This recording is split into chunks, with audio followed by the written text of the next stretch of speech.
So, okay, so in order to do this vocabulary profile, we need a source text. Now you will be choosing ideally something that you're teaching with. And ideally we want something with enough texts that you're going to get some statistically useful results.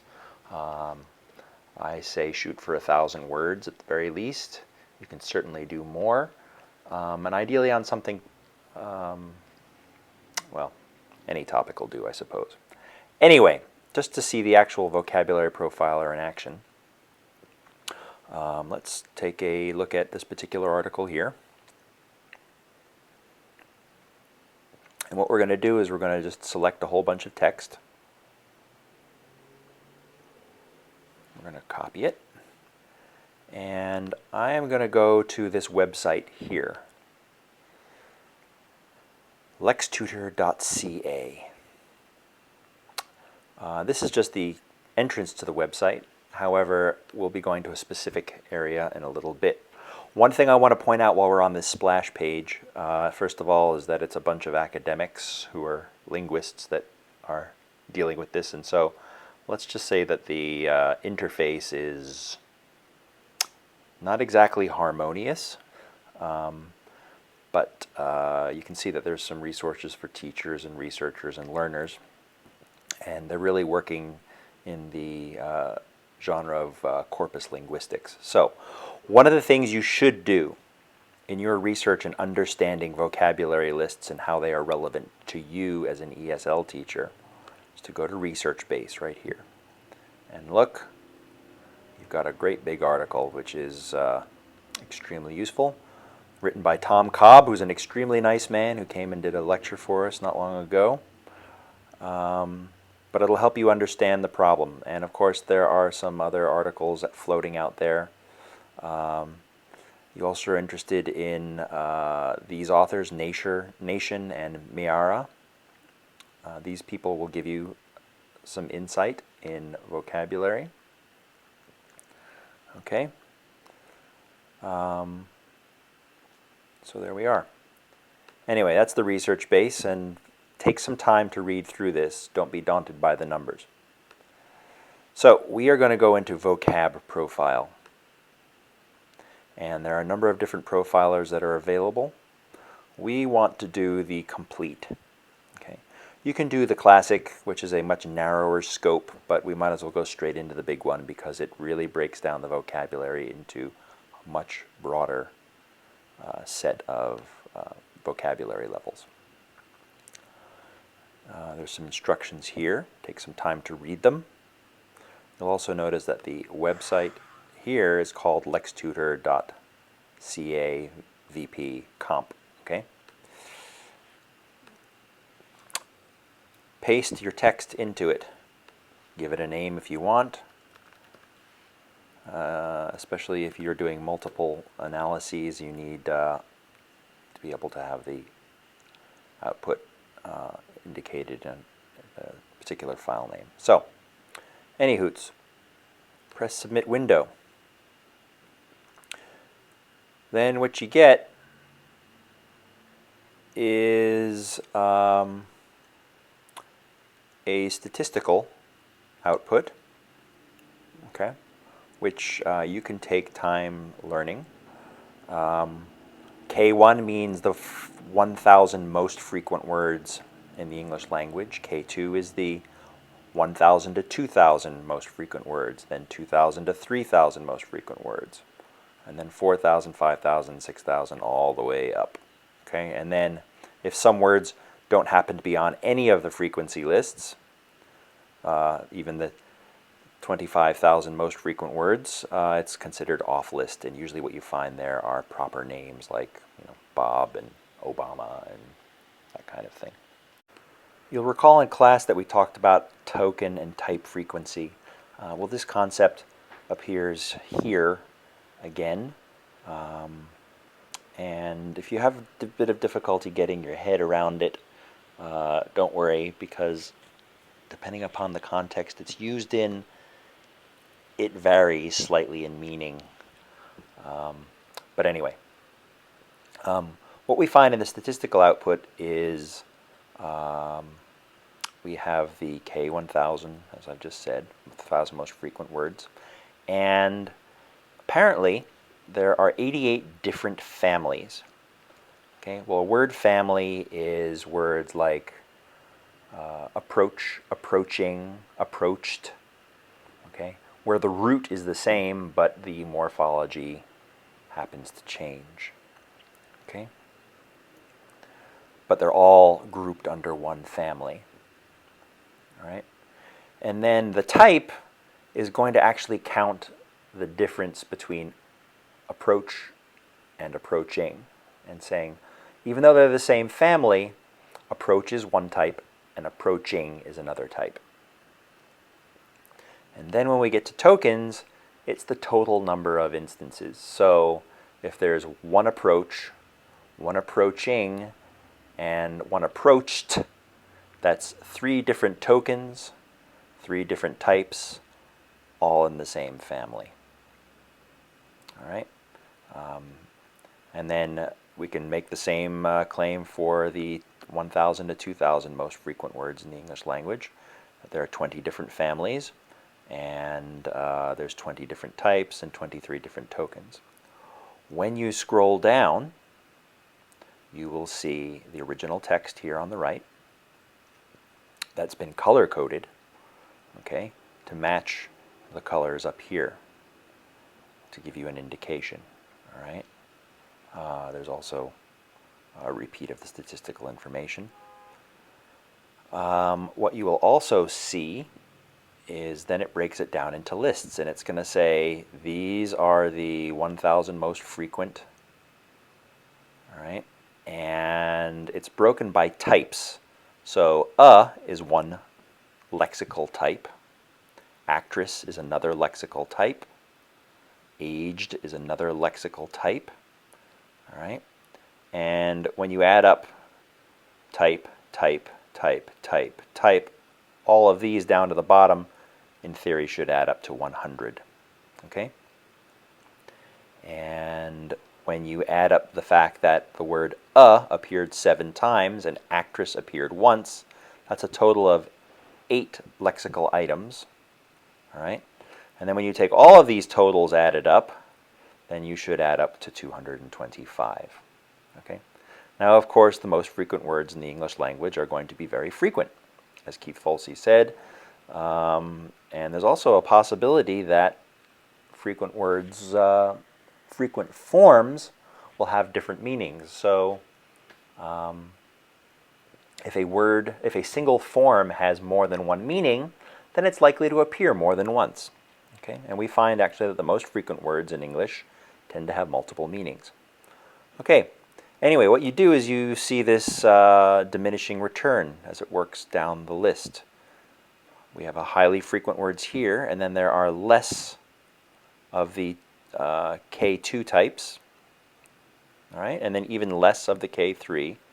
And then as you work your way up, there's less and less and less. And that's what we would expect to see with any given text. Okay. The question is, which words do you teach? Well, that all depends on the learner, doesn't it? It also depends on the relationship between the learner and the topic. Okay. Maybe we'll say that there's some word that's in the 24,000 range that is, well, you know, the likelihood of that learner ever seeing that word again might not be very likely. But if this word happens to be critical to understanding the text, then you have to teach it. Okay. In another respect, you know, you can look at all these words. Why the word airport is off the list, I'm not entirely sure, but so be it. But you can see that there's some words here that are not terribly frequent in the English language, and the question is, are any of these necessary for text comprehension? Okay, and what you're going to do is you're going to decide which ones are necessary for text comprehension, and once you move past the criterion of text comprehension for, that is to say, understanding the topic and the subject, well then you also have other vocabulary you're going to choose to elaborate. Okay, My feeling is that depending upon the level of the learner, we should be tackling this next range of frequency words. Okay? Because these words from the K4000 on down are words that they are very likely to see in their day-to-day experience. Okay? And if a child is preparing himself for college, then they have an interest to be learning from the 10,000 the 10,000 frequency range and below.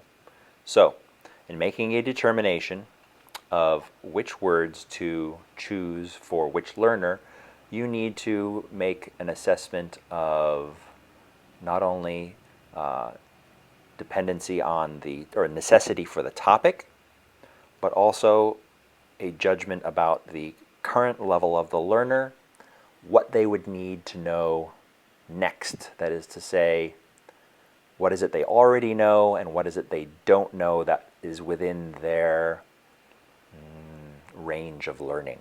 Okay? So that's how I want you to think about that.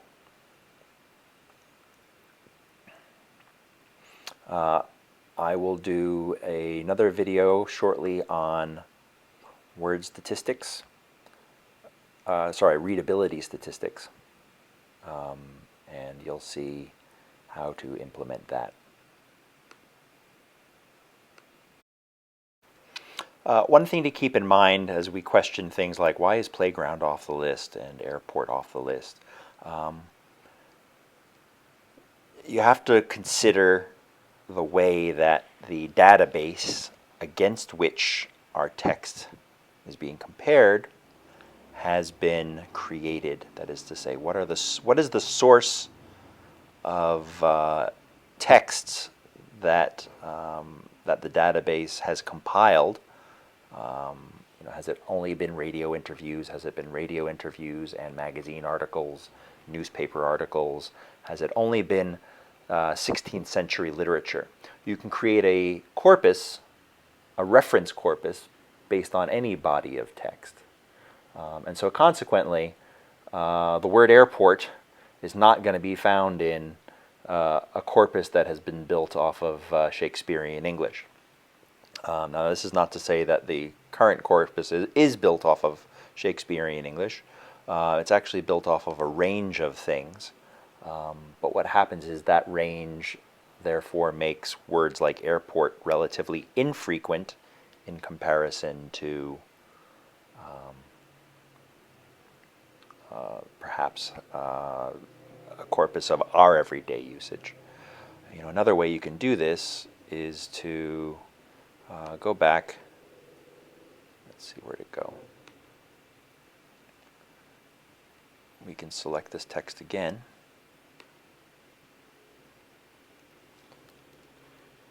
We can go to vocabulary profilers. We can go to the classic, which has a much narrower range of functions. And this really breaks it down into 1,000 most frequent, 2,000 most frequent, the academic word list, which is also very interesting to us, and then the off-word list.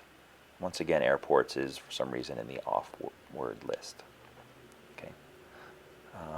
Basically, the answer is it's all relative.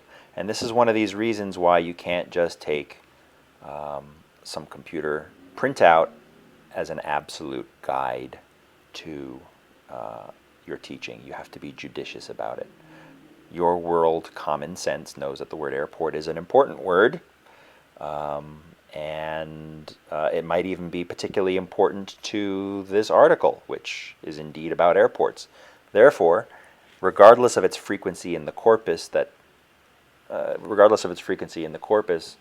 this word needs to be taught to learners in the class who happen to be reading this article. Okay. One of the websites I like going to as well, just for a basis of comparison, is wordcount.org. And what you can do is you can type a word. Oh, we were actually interested in the word airport. And it turns out that airport in this particular comparison corpus is 3,246 in ranking. Let's take a less frequent word like alabaster. Alabaster is pretty rare. It's up there with pupillage and rejoinder. So you can get a sense of word frequency this way. And you can move the cursor around for your own amusement. It's a bit like a game of roulette. I'm sure it'd be fun at parties. But what you can see is that even words like ing, showing, happens to be more or less frequent than the word show. So show is 326 most frequent, and showed is 947th, and showing is 1562th. So there you have it. Same word family, but different frequency rates. And this is an important thing because what we find is that learners are going to be exposed to particular morphology of a particular word. That is to say that they're going to see show without any overt ending morphology more frequently than the word showed or showing. This has implications for learning. Another thing that you can consider in your research and understanding of corpus, Longman Dictionaries. This is a dictionary company that makes a great ESL dictionary. So they created a corpus of their own from a variety of sources, not just Shakespearean English. And they created the Longman 3000. And I highly encourage you to read this, okay? Because you learn a lot about this kind of thing. All right, it tells you all about the Longman 3000. And then what it's going to do is that it's going to say that the word abandon appears as a verb, and it is in the third tier, whereas the word ability, when it's a noun, it's going to be in the second tier for spoken and first tier for written. That is to say that it's going to be more frequent when it's written than when we speak it. Okay? Whereas the word able appears more or less as frequently when we speak as when we write. Again, I encourage you to download this. In fact, there might even be in the class files folder under word lists. I may have this even stored for you. But if you're talking about learning targets for your ESL students, well, these are 3,000 of the most frequent words in the spoken English or written English, and it's going to help you decide where your priorities for vocabulary instruction lie. So that if you are reading a text, any text that you happen to have in class, or if there is some kind of activity that a student needs to operate on a text or listen to a recording, then you don't just choose any words at random to instruct. You're going to choose the words that are most important for understanding the content, and also the words that learners are likely to not only already have, but words that they might need next. Okay, and so this is a way of helping you prioritize.